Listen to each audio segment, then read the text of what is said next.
Alright, next step in the fucking Regal build. Putting in a Turbo 400 to an LS, the LS3 that's in there. Gonna use TCI Flywheel 399754. This is my old shift linkage. I built this in video 8 and 9, I think, of the LS swap videos. If you're gonna use your column shift or whatever, this low car one worked pretty good. Check out those videos, how that's built. I'm going floor shifter, so I'll cover a little bit on that. But I just want to say it's a Turbo 400 that's built for a lot of horse, but it's basically a GM Turbo 400 out of a 78 Chev truck, two-wheel drive, so it's got a longer output shaft, I believe, and they're stronger. I'm not sure, but yeah, that's what's going on. I'm going to use the Hooker Holley LS swap trans Crossmember and installation kit, so I'll go through some of that stuff. And I have a 3000 stall, but it's the same bolt pattern as a normal torque converter would be, so it's not much difference, but that'll be covered too, so whatever else comes up.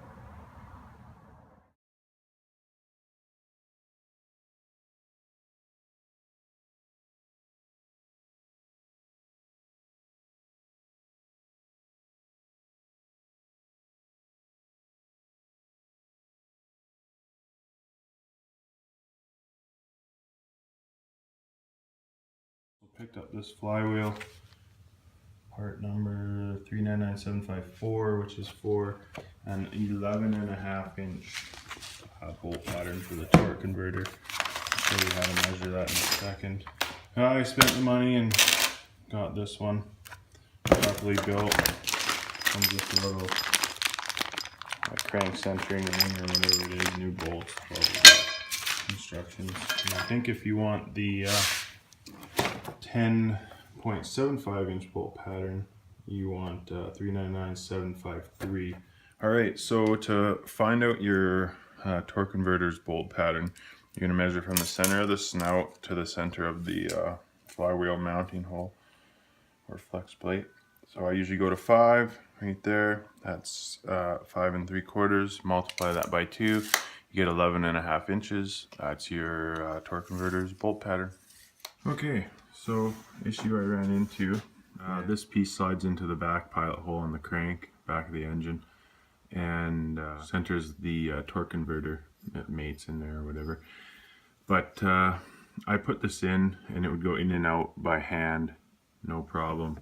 So if this is just floating in your crank loose, you're going to get noise. You're going to probably maybe get vibration. So I took it to the boys at Cutting Edge there, the shop I use in Kelowna, and I was gonna get them to machine me a different thing here, and they just said, oh no, we'll just knurl it, which is this right here. It almost expands it a few thousandths of an inch. Once you do that, then it's gonna tap in to the crank, you know. The knurling tool ended up hitting this, otherwise we would have knurled more of it, but that's gonna be enough to set it in there, like tap it in with a block of wood.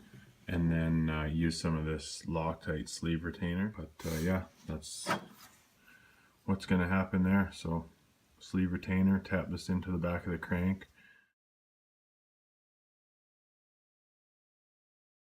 When you're doing up these bolts, make sure you torque them in 3 stages.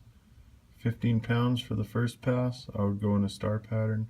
37 pounds for the second pass, and 74 pounds to finish her off. These will be the fittings that you want to get if you're going to switch to an AN style line. The fittings here in the TH400 are exactly the same in the TH350, and if you're just going to use your stock rad setup, then you can just leave those brass fittings in there and you're good to go.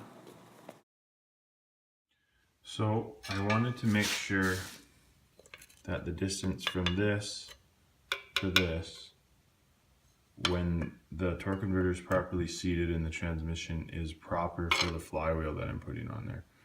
Measured the distance from the mating face here to the straight bar of the ruler, like that, whatever. I got a distance of 1 inch and about a 1/16. So then I did the same under the car, and it was just shy of 1 inch.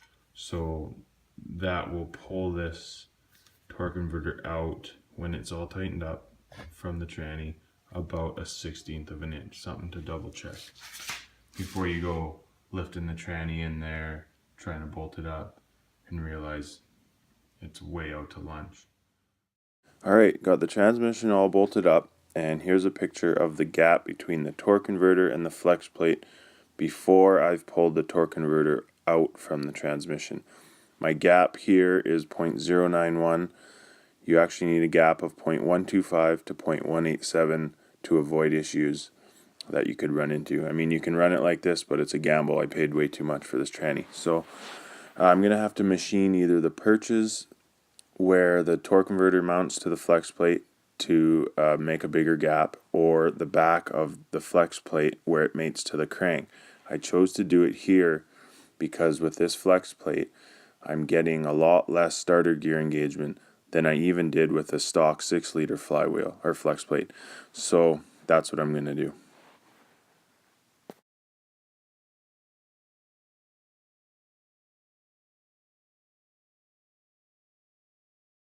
Other thing is the starter gear engagement. There's a slight scratch there. I don't know if you can see it, but that was my old mark from the stock 6-liter flex plate, and it's now, after machining, is lined up exactly where it was with that one, and it started flawlessly with that, so I think we're going to be okay.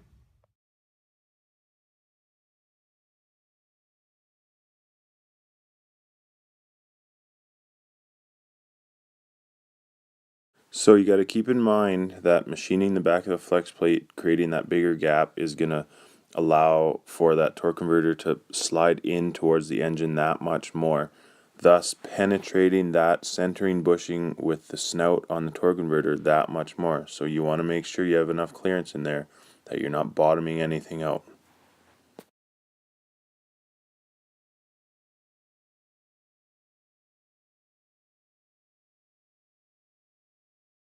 Alright, she's all bolted up. Got the grade 8 fine thread with the locking style nut on the back there. The LS seems to have very limited clearance from the back of the block to the bolts for the torque converter. This flywheel is nice. It has an inset spot there where the nut goes, so that's kind of nice, but just keep in mind you're going to have tight clearances there. And one thing I had to trim on this side was there's little plastic shields on these LS engines stock. Whether you leave them on or not, it's up to you. They're almost, see, they're dust covers to prevent shit from getting into the clutch or flywheel area, flex plate area, or whatever. But I had to buzz off a little bit. It's hard to see this angle, but yeah, looks like I'm not going to have any noise, and I have enough clearance, which is very tight. Alright, here's the part numbers for the Hooker Holly LS swap components I used. On the bottom is the Crossmember. On the top is the installation kit you're supposed to need with that Crossmember for a TH400, and you're just going to use that aluminum block there, maybe some of the hardware. Alright, this is a picture of the 12650 HKR installation kit aluminum block, and on the left is the provided bolt with the kit using the washer going through the crossmember and everything, and that's how much thread engagement you're going to have going into your transmission mount. So it's not really good enough in my opinion, plus there's no lock washer on there yet. So on the right is a longer bolt I'm going to use. I'm going to shorten it to the length that I need without having that bolt bottom out in the transmission mount. So just keep that in mind. You don't want to be bottoming the bolt out in there. So you're going to have to judge your bolt length on that, or space it with washers in regards to that. So I didn't like the bolts that came with the stock installation kit there. So I got some longer ones like I was saying. I actually ended up grinding them down a little bit. A little trick I use is I put the nut on first. I grind it, wire wheel it, and then back the nut off. If it comes off easy, you know you did a good job.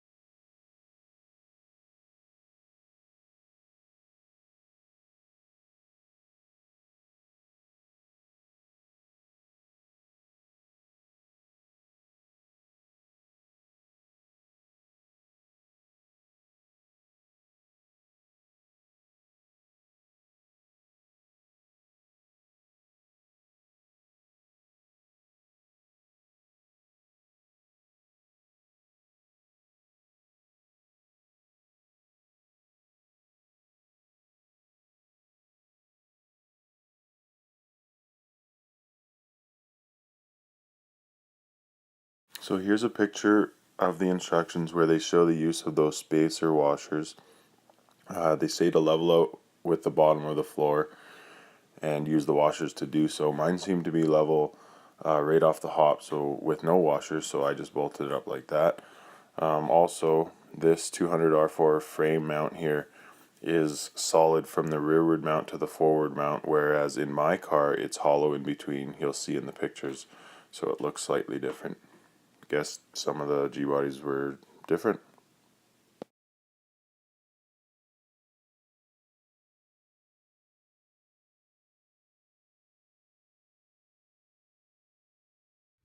Alright, so here's the final setup with the prothane bushing. Can't help but think it looks a little bit crooked if you look at the mount there. I was told that this Hooker Holly, all this Gbody LS swap shit was fabbed up and designed with that mount, and that mount is actually about 3/16 smaller than the Energy Suspension one or something, and it all ties in to do with drive shaft angles and U-joint angles.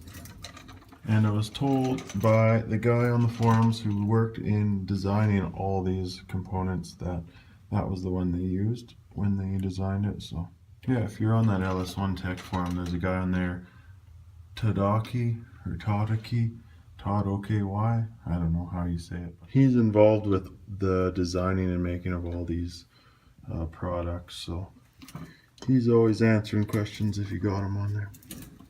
Alright, so here's a little tip, a little thing that I do anyways, wherever this is for the shifter cable, but I do it on my fuel lines, on any kind of lines, or wires or something on, you know, the transmission moves around, everything moves around a little bit.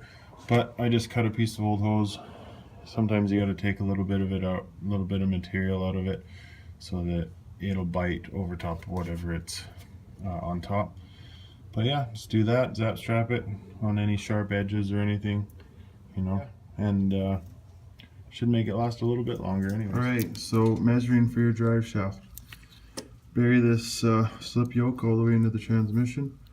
Pull it out about 1/2 inch. You can see the mark there where it goes on the seal with a little bit of oil in there. So pull her out exactly 1/2 inch, and then obviously you're going to measure that, and then you're going to measure from the center of this guy, the U-joint hole for the slip yoke, all the way to the back to the center of the rear yoke, so which would basically be right to there, and that should be your drive shaft length. 51 9/16 is going to be my length. Alright, so you're also going to have to know your U-joint size. So how you do that is get yourself one of these caliper or whatever, one of these gauges, and then put it in there, open it up, kind of find the widest spot, pull it out. It's going to be one of two sizes, so it's going to be either 1.062 or 1.187, and obviously I'm closer to 1.187, but you know, fiddling around down there, you know it's the 1.187 because it ain't 1.062. So that's how you determine.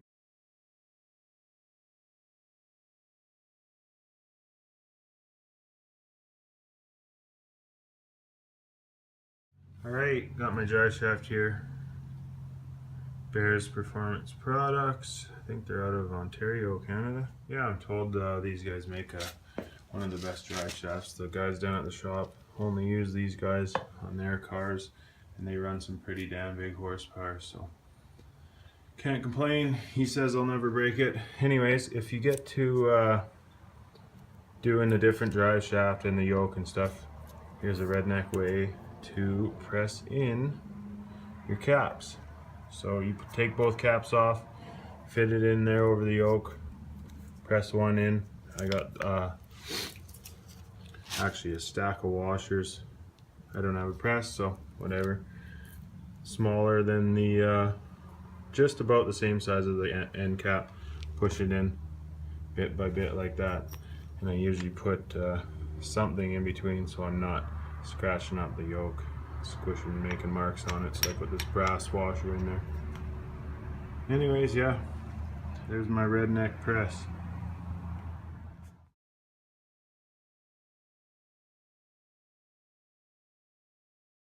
Alright, so she's all bolted up. I heard a story once that you paint a line on your drive shaft, you'll actually see it twist as you do more and more passes, so I figured I'd put that myth to test and did it myself. But there she is, all good. Looks like that's how much play I have. I haven't measured it yet, but looks to be a little over ½ an inch, so hopefully that's okay. Had to modify the draft shaft loop just a little bit, overload the holes a bit to move it. I just didn't have it perfectly centered with that other drive shaft, and this one's a little bit thicker, but she's all good now.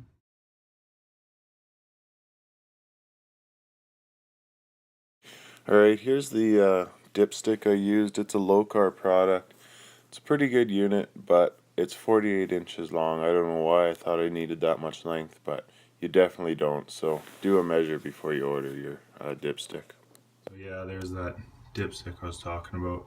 That's the best mounting I could do with the 48-inch length, trying to keep that hose on a downhill run, because I don't want to have low spots and then get a false reading on my trans fluid. So I'll probably end up ordering a shorter one and just mounting it right there, like I planned on doing, but for some reason I ordered a 48-incher. Alright, so I'm not going to do much on the floor shifter because that's a video in its own. They come with really good instructions, so if you follow them like I did, you'll be alright. So my top button is my trans brake. When the key's on, I got it run through a relay, and when the key's on, click, it all works. And then for your reverse neutral safety switch, which is part of that whole shifter kit, you're gonna split this wire, which goes to the solenoid on the starter. It's the purple one. So as soon as your key goes on, or you push it to start, it puts power to this, to the solenoid on the starter, blah blah blah blah blah. Anyways, you're gonna split this in two, crimp an end on. You're gonna run wires from each end. I'm gonna go down above the tranny and then up that same hole that my shifter cable goes through, and tie into the switch. Right, one more thing about the shifter, the reverse neutral safety switch here, it mounts down in there, and there's a little switch here activated by that little chromey gate there. Anyways, it says you got some adjustment may be needed, and there isn't much adjustment there with those two little mounts they got there. There's fuck all. So the way I'm adjusting it, as you can see, is a slight bend in the bracket there, and it seems to be working.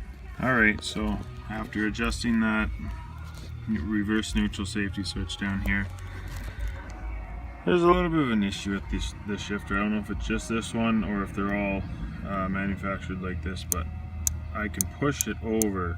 It looks like that is just machined overboard or something, so it allows it to move more. And as you can see, the shifter is moving more than the housing is. So pretty much done this.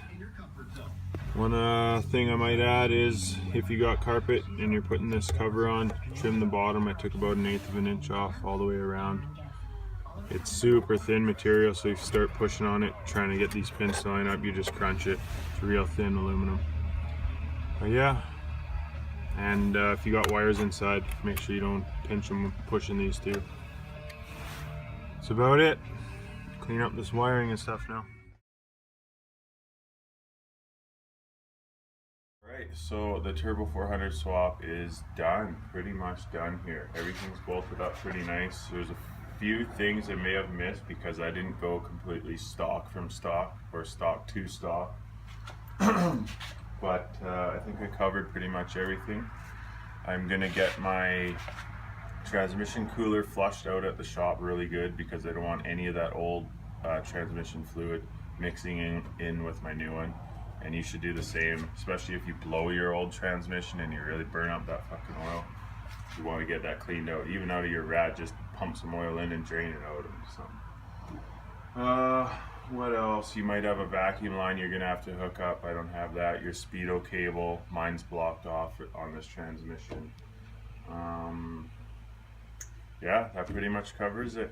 So it's quite a long video because I got pretty in depth and it took me a long time to make because I did this over the whole winter and I did a lot of editing in that video.